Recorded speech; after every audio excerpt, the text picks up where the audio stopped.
A late night crash sending 2 people to the hospital. What we're learning this morning about the driver responsible.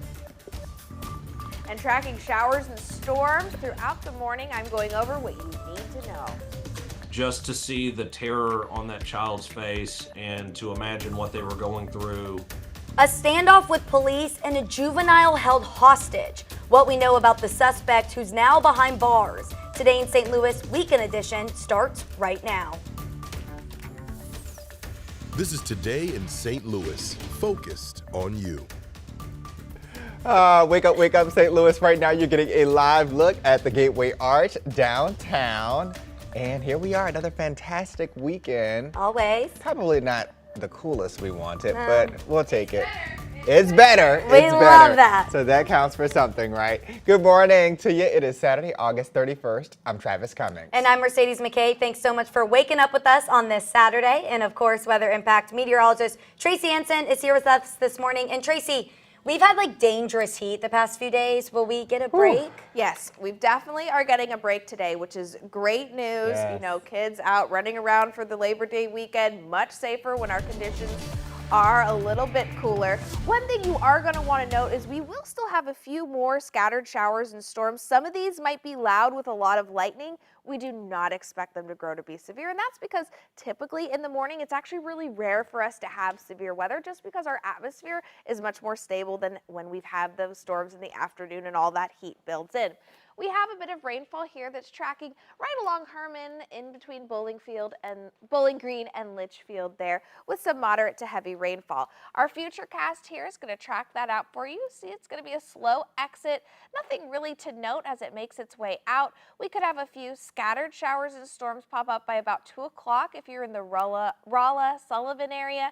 You may have a few of those spotty storms. That continues to track through. Some of those could grow to be severe, but if you don't see any sunshine today, they aren't going to be severe. If your area does get a bit of sunshine, we have those storms later on, they could grow to be severe in the afternoon and evening. All right, Tracy, thank you for that first look. Well, new this morning, 2 men are in the hospital after a crash in Barnhart, Missouri. It happened just before 9 last night in a parking lot right off U.S. Highway 61. Here's a look at the scene right outside of Kenny's Bar and Grill. According to Missouri Highway Patrol, 30-year-old Trenton Shore struck a pole while trying to back out of a parking spot. He then accelerated forward and hit the 2 victims. Shore struck several more poles before coming to a stop. Right now, we know one of those victims, a 29-year-old, suffered serious injuries. And this morning, we're learning more about the victim of a deadly crash. Yeah, a young mother was killed early yesterday morning in a wrong-way crash on Interstate 70. And our Robert Townsend sat down with the grieving family.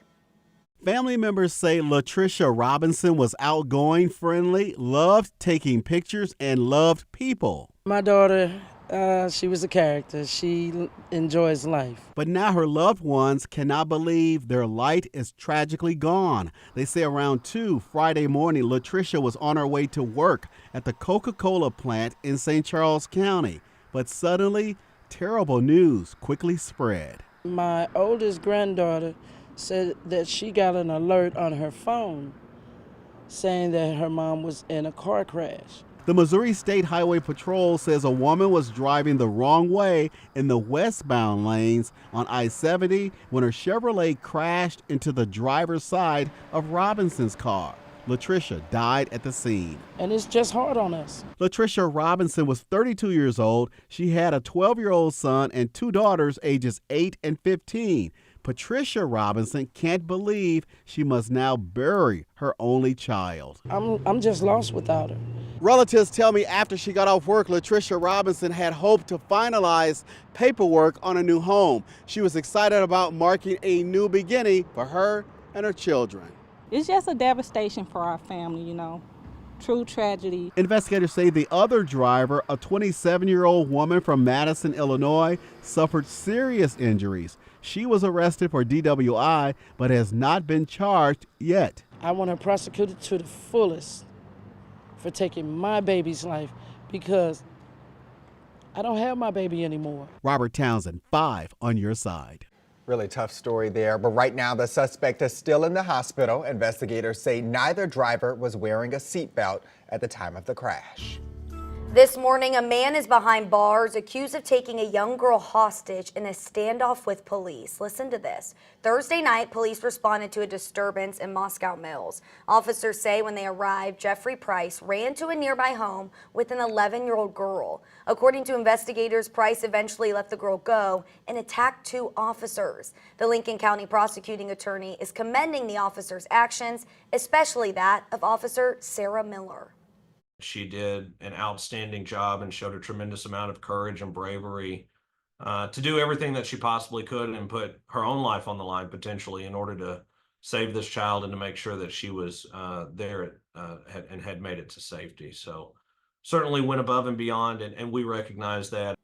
Wow, pretty amazing there from that officer. She was one of 2 officers injured in the incident. The girl was not physically hurt. Price is being held on a $1 million bond.